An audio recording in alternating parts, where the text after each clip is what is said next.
Hi guys, मैं हूं अबीहा इंतखाब और अबीहा क्लासेस सफलता की सोच में आपका स्वागत है। तो जैसा कि आपने थंबनेल में देख ही लिया होगा कि आज हम पढ़ने वाले हैं सल्तनत काल। पर हम बात करते हैं कि सल्तनत काल किस भारतीय इतिहास के जो भाग है उसमें आता है। तो देखिए, भारतीय इतिहास वैसे तो 3 भाग में विभाजित है, आप सबको पता होगा। प्राचीन भाग, मध्यकालीन भारत का इतिहास और आधुनिक भारत का इतिहास। भारत का इतिहास इन 3 भागों में विभाजित है और सल्तनत काल आता है मध्यकालीन भारत के इतिहास में। तो मध्यकालीन भारत के इतिहास में जो सल्तनत काल आता है, किस वर्ष से शुरू हुआ, इसे दिल्ली सल्तनत भी बोलते हैं, इसे सल्तनत काल भी बोलते हैं।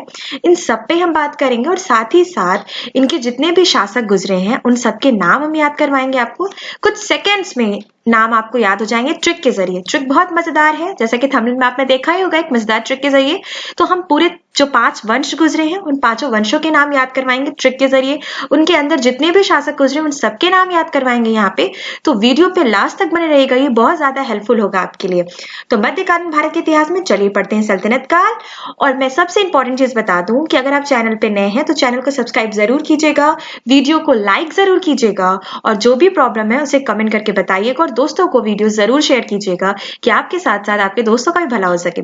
तो चलिए, और मैं एक चीज और बता दूं कि मैं अबीहा क्लासेस सफलता की सोच के साथ साथ 11 साली क्लासेस पे भी पढ़ाती हूँ। तो आप अगर वहां पे भी ज्वाइन करना चाहते हैं मुझे और करंट अफेयर्स के नए नए क्वेश्चन जानना चाहते हैं तो आप वहां पे भी मुझे सुन सकते हैं, ठीक है। और आप इंपॉर्टेंट चीजें वहां पे मैं फ्री पीडीएफ देती हूँ, यहाँ पे भी मैं आपको फ्री पीडीएफ देती हूँ। तो आपको एक ऐसा प्लेटफॉर्म मिल रहा है जहां पे आपकी कंप्लीट तैयारी हो जाएगी। तो चलिए आज का लेक्चर स्टार्ट करते हैं और हम पढ़ते हैं सल्तनत काल, ठीक है। मध्यकालीन भारत का इतिहास, यहाँ पे हम बात करेंगे सल्तनत काल के बारे में। सल्तनत काल भारत के मध्यकालीन इतिहास में सन 1206 से 1526 तक रहा। इस काल में 5 अलग अलग वंशों ने शासन किया। कितने वंशों ने शासन किया? 5 अलग अलग वंशों ने शासन किया। पहला वंश है गुलाम वंश, दूसरा है खिलजी वंश, तीसरा है तुगलक, चौथा है सैयद और 5वां है लोदी वंश।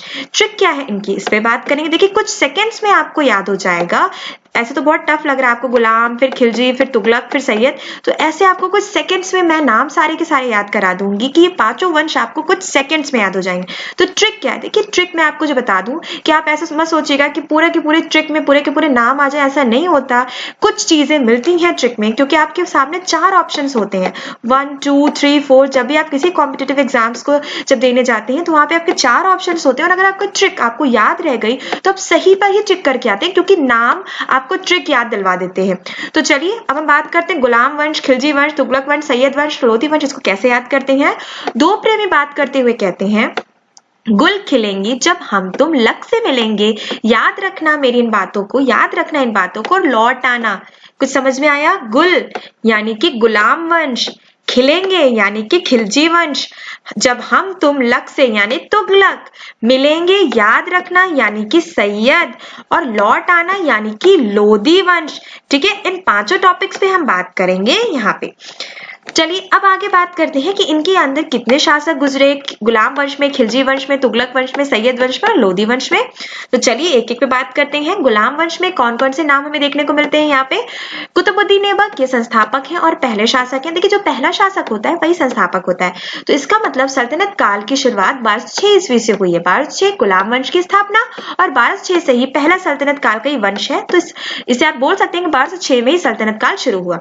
दूसरा नाम आता है आराम शाह, तीसरा आता है इल्तुतमिश, चौथा आता है रुकुद्दीन, 5वां आता है रज़ा सुल्तान, फिर बहराम शाह, फिर अलाउद्दीन मसूद शाह, नसीरुद्दीन महमूद, गयासुद्दीन, तुगलक नहीं है, गयासुद्दीन बलबन है, यहाँ पे गलत टाइप हो गया है, ठीक है, गयासुद्दीन बलबन है। फिर लास्ट में हम क्या देखते हैं? शमशुद्दीन कैमुर्स, ठीक है। इन पे बात करते हैं, लास्ट का शमशुद्दीन कैमुर्स। ट्रिक हमारी क्या है? देखिए, ट्रिक एक छोटी सी स्टोरी है, आपको अच्छे से बस याद रखनी है। अच्छे से क्या, आप 1-2 बार पढ़ेंगे तो आपको याद हो जाएगा। 2 गुलाम कुतुब मीनार घूमने गए, ठीक है, 2 गुलाम कुतुब मीनार घूमने गए, ठीक। 2 गुलाम कुतुब मीनार घूमने गए। एक ने कहा आराम कर लो, गर्मी बहुत है, तिलमिला जाओगे। दूसरे दोस्त ने कहा नहीं, जीवन में रुकना मना है, यदि मुझे राज करना है, शाह बनना है ऑल इंडिया का, क्योंकि मेरे नसों में बहुत बल है, मैं कामयाब जरूर हो जाऊंगा। चलिए अब बात करते हैं ट्रिक क्या है। आपने पढ़ तो लिया, अब इस ट्रिक में कैसे नाम याद कर सकते हैं। 2 गुलाम यानी कि गुलाम वंश की बात हो रही है, कुतुब मीनार घूमने गए यानी कुतुबुद्दीन ऐबक पहला नाम है। एक ने कहा आराम कर लो यानी कि आराम शाह, आराम कर लो, गर्मी बहुत है, तिलमिला जाओगे। लोग अक्सर बोलते हैं ना गर्मी बहुत है तिलमिला जाओगे, यानी इल्तुतमिश। ठीक है, दूसरे दोस्त ने कहा जीवन में रुकना मना है, यानी रुकुद्दीन। यदि मुझे राज करना, राज यानी रजिया सुल्तान। रजिया सुल्तान पहली महिला शासिका भी रही हैं, पहली मुस्लिम महिला शासिका भी रही हैं, भारत की पहली महिला शासिका भी रही हैं। रजिया सुल्तान ने यदि मुझे राज करना है और शाह बनना है, शाह यानी कि बहराम शाह। कहाँ का? ऑल इंडिया का, यानी अलाउद्दीन मसूद, क्योंकि मेरे नसों में बहुत बल है। नसों में यानी नसीरुद्दीन महमूद, बल है यानी बलबन, और मैं कामयाब जरूर हो जाऊंगा, यानी शमशुद्दीन कैमर्स। ठीक है, तो देखिए ट्रिक से आपको इतने ढेर सारे नाम जो थे वो स्टेप बाय स्टेप याद हो गए कि किसके बाद कौन आता है। आराम शाह के बाद इल्तुतमिश, इल्तुतमिश के बाद रुकुद्दीन, रुकुद्दीन के बाद रजिया सुल्तान, रजिया सुल्तान के बाद बहराम शाह, बहराम के शाह के बाद अलाउद्दीन मसूद शाह, अलाउद्दीन मसूद शाह के बाद नसीरुद्दीन महमूद, नसीरुद्दीन महमूद के बाद बलबन, और फिर शमशुद्दीन कैमर्स। चलिए आगे बात करते हैं। खिलजी वंश 1320 में जो स्टार्ट हुआ, तो इसका मतलब 1320 में गुलाम वंश समाप्त हुआ और 1320 में एक नए वंश की स्थापना हुई, उसका क्या नाम है? खिलजी वंश। ठीक है, जलालुद्दीन खिलजी संस्थापक है खिलजी वंश के। खिलजी खल्ज शब्द से निकला है। ठीक है, खल्ज एक गर्म प्रदेश में रहने वाले लोगों के लिए प्रयोग किया जाता है जो अफगानिस्तान में है। ठीक है, अलाउद्दीन खिलजी दूसरा नाम है, तीसरा नाम है मुबारक खिलजी, चौथा नाम है खुसरो खां। ठीक है, तो जलालुद्दीन खिलजी जो कि संस्थापक है और 1320 में इन्होंने खिलजी वंश की स्थापना की। तो देखिए 4 नाम है, बहुत ज्यादा नाम नहीं। ट्रिक हमारी क्या है? बहुत मजेदार ट्रिक है। एक व्यक्ति सबकी खिल्ली उड़ाता था, उसका मालिक यह सुनकर जलाल में आ गया और बोला आज सारे खेत के आलू तुम खोदोगे। यह बात जब सारे मजदूरों को पता चलती है तो वो सबको मुबारकबाद देते हैं और खुश होते हैं। ठीक है, एक व्यक्ति क्या करता था? खिल्ली उड़ाता था। खिल्ली उड़ाना बहुत गलत बात है ना, किसी की खिल्ली नहीं उड़ानी चाहिए। तो एक व्यक्ति सबकी खिल्ली उड़ाता था, यानी कि यहाँ पे किसकी बात हो रही है? खिलजी वंश की। ठीक है, उसका मालिक यह सुनकर बहुत जलाल में आ गया, जलाल यानी कि गुस्सा। ठीक है, तो जलाल में आ गया यानी जलालुद्दीन खिलजी। ठीक है, और बोला आज सारे खेत के आलू यानी अलाउद्दीन खिलजी। ठीक है, मालिक कहाँ का मालिक था? आलू के खेतों का मालिक था। वो बोलता है कि आज सारे खेत के आलू तुम खोदोगे। ये बात जब सारे मजदूरों को पता चलती है तो वो सबको मुबारकबाद देते हैं। क्यों? क्योंकि इस व्यक्ति से सब बहुत परेशान रहते हैं, क्योंकि किसी के खिल्ली उड़ाना अच्छी बात नहीं है ना। तो मुबारक देते हैं यानी मुबारक खिलजी, और लास्ट में हम क्या देखते हैं? और सब खुश हो जाते हैं। खुश यानी कि खुसरो खां। चलिए आगे बात करते हैं। तुगलक वंश ट्रिक के साथ हम यहाँ पे देखते हैं। ठीक है, देखिए यहाँ पे गलत है, 1320 नहीं है, मैंने देखा नहीं था। 1320 नहीं, 1290 है। ठीक, 1290। ठीक, 1290 है, ये गलत है, 1290 है। 1290 में ही खिलजी वंश की स्थापना हुई। अभी मैंने जब 1320 उधर देखा तो मुझे समझ में आया कि इधर मिस्टेक हो गई है। 1320 नहीं, 1320 में तुगलक वंश की स्थापना होती, 1290 में खिलजी वंश की स्थापना होती। 6 वर्ष तक ही सिर्फ जलालुद्दीन खिलजी शासन करता है, उसके बाद अलाउद्दीन खिलजी गद्दी पर बैठ जाता है।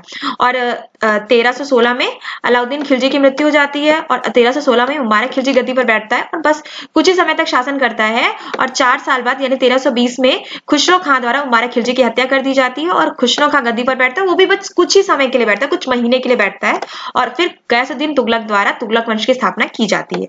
तो तुगलक वंश यहाँ ट्रिक के साथ क्या देखते हैं? 1320 में तुगलक वंश की स्थापना होती है। गयासुद्दीन तुगलक इसके संस्थापक रहते हैं। मोहम्मद बिन तुगलक जो दूसरा नाम इसका पुत्र रहता है, जूना खां जिसका नाम रहता है, पर वो गद्दी पर मोहम्मद बिन तुगलक के नाम से बैठता है। फिर उसके बाद हम देखते हैं फिरोज तुगलक जो कि मोहम्मद बिन तुगलक का चचेरा भाई रहता है। और लास्ट में हम देखते हैं नसीरुद्दीन तुगलक। नसीरुद्दीन तुगलक के समय में ही तैमूर लंग दिल्ली पर अटैक करता है। ठीक है, अब हम बात करते हैं ट्रिक के जरिए इनको याद कैसे करेंगे। एक दोस्त अपने दोस्त से कहता है तू लक पे भरोसा रख और भगवान के पास गया जा, वही तेरी सुध लेंगे। और सुन, हमेशा बीन लक की मत बजाना, रोज रोज मेहनत भी करना, तभी तू अपनी समस्याओं का नाश कर पाएगा। यहाँ पे देखिए नाश कर पाएगा, मैंने नाश इसलिए लिखा है क्योंकि आपको ट्रिक समझ में आ जाए, ट्रिक से वर्ड्स मिल जाए। ठीक है, तू लक पे भरोसा रख, लक पे यानी तुगलक, तू लक पे भरोसा रख यानी तुगलक, और भगवान के पास गया जा। भैया कहाँ जा? गया जा यानी कि गयासुद्दीन तुगलक। ठीक है, गया जा यानी गयासुद्दीन तुगलक, वही तेरी सुध लेंगे। और सुन, हमेशा बीन लक की मत बजाना, लक की बीन मत बजाते रहना। मैंने एक बार बोल दिया कि लक पे भरोसा रख, पर इसका मतलब ये नहीं कि हमेशा लक की बीन बजाना, यानी मोहम्मद बिन तुगलक बीन मत बजाना और रोज रोज मेहनत करना। रोज रोज यानी फिरोज तुगलक, मेहनत भी करना, तभी तू अपनी समस्याओं का क्या कर पाएगा? नाश कर पाएगा, नाश कर पाएगा यानी नसीरुद्दीन तुगलक। ठीक है, आगे हम बात करते हैं सैयद वंश। सैयद वंश के बाद लोधी वंश और सल्तनत काल समाप्त। ठीक, तो देखते हैं पहले संस्थापक कौन है। इसके खिरज-खा जो संस्थापक है 1414 ईस्वी में। खिरज-खा कौन था? खिरज-खा तैमूर लंग का सेनापति था। ठीक है, मुबारक खां जिसका पुत्र रहता है। अलाउद्दीन आलम शाह, ठीक है, ये आखिरी शासक रहता है सैयद वंश का। हमारी ट्रिक क्या है? जीवन में एक बात याद रखना, ज्यादा खिजर खिजर ना करना, वरना कोई भी काम मुबारक नहीं होगा और तुम जो लंबे लंबे शाह बनने के सपने देखते हो वो पूरे नहीं होंगे। क्यों भैया पूरे नहीं होंगे? क्योंकि क्या कर रहे हो तुम? बहुत ज्यादा खिजर खिजर कर रहे हो। ठीक है, जीवन में एक बात याद रखना, यानी सैयद वंश, ज्यादा खिजर खिजर मत करना, यानी खिर्ज खां, वरना कोई भी काम मुबारक नहीं होगा, यानी मुबारक खां। और तुम जो लंबे लंबे शाह बनने के सपने देखते हो ना, लंबे लंबे शाह बनने के सपने, यानी कि अलाउद्दीन आलम शाह, वो पूरे नहीं होंगे। चलिए आगे हम आखिरी जो वंश है उस पर बात कर लेते हैं, लोधी वंश, जिसके बाद अंत होके मुगल काल शुरू होता है। मुगल काल पे भी मैंने वीडियोस बनाई है, मैंने अलग अलग वीडियोस बनाई है मुगल काल पे। मैंने बाबर को पढ़ाया है, अकबर को पढ़ाया है, हुमायूं को पढ़ाया है। ठीक है, तो मैंने इन पे वीडियोस बनाई हैं, आप जाके चैनल पे उन वीडियोस को देख सकते हैं। लोधी वंश ट्रिक के साथ हम यहाँ क्या देखते हैं? बहलोल लोधी संस्थापक हैं लोधी वंश के। 1451 में इन्होंने लोधी वंश की स्थापना की थी। इसके बाद हम देखते हैं सिकंदर लोधी, इनके ही पुत्र रहते हैं बहलोल लोधी के। और लास्ट में हम देखते हैं इब्राहिम लोधी, जो आखिरी सल्तनत काल का शासक रहता है। आप लोधी वंश का भी इसे आखिरी शासक बोल सकते हैं और सल्तनत काल का भी आखिरी शासक रहता है। सिकंदर लोधी ने ही आगरा की स्थापना की रहती है। चलिए अब ट्रिक क्या है? ज्यादा काम को लादो मत अपने ऊपर, वरना बहरे लूले हो जाओगे। क्या हो जाओगे? बहरे लूले हो जाओगे। इसलिए सिकंदर बनना है तो हिम पर जाकर तपस्या करो। लादो मत यानी कि लोधी वंश, ठीक है, अपने ऊपर, वरना बहरे लूले हो जाओगे, यानी बहलोल लोधी। इसलिए सिकंदर बनना है ना, सिकंदर यानी सिकंदर लोधी। तो हिम पर जा भैया, कहाँ पे? हिम, हिमालय, हिमालय पर जा, हिम पर जा, वहां जाकर क्या कर? तपस्या कर। हिम पर यानी इब्राहिम लोधी। देखिए ट्रिक के जरिए मैंने कितने आराम से और कितने सेकंड्स में आपको नाम याद हो गया, बहलोल लोधी, सिकंदर लोधी, इब्राहिम लोधी। और मैंने कुछ स्पेशल चीजें भी आपको बता दी कि सिकंदर लोधी ने आगरा वंश की स्थापना, आगरा की स्थापना की है, ठीक है, आगरा शहर की स्थापना की है। इब्राहिम लोधी को भी मैंने बता दिया यहाँ पे कि आखिरी सल्तनत काल का भी रहता है, लोधी वंश का भी आखिरी रहता है। और इसी को हरा के पानीपत के प्रथम युद्ध में बाबर और इब्राहिम लोधी के बीच युद्ध होता है 1526 ईस्वी में। 1526 ईस्वी में ही, जिसे आप बोल सकते हैं, सल्तनत काल समाप्त हो जाता है और एक नया काल, मुगल काल शुरू हो जाता है। उस पे भी मैंने वीडियोस बनाई हैं, आप चैनल पे जाके देख लीजिएगा।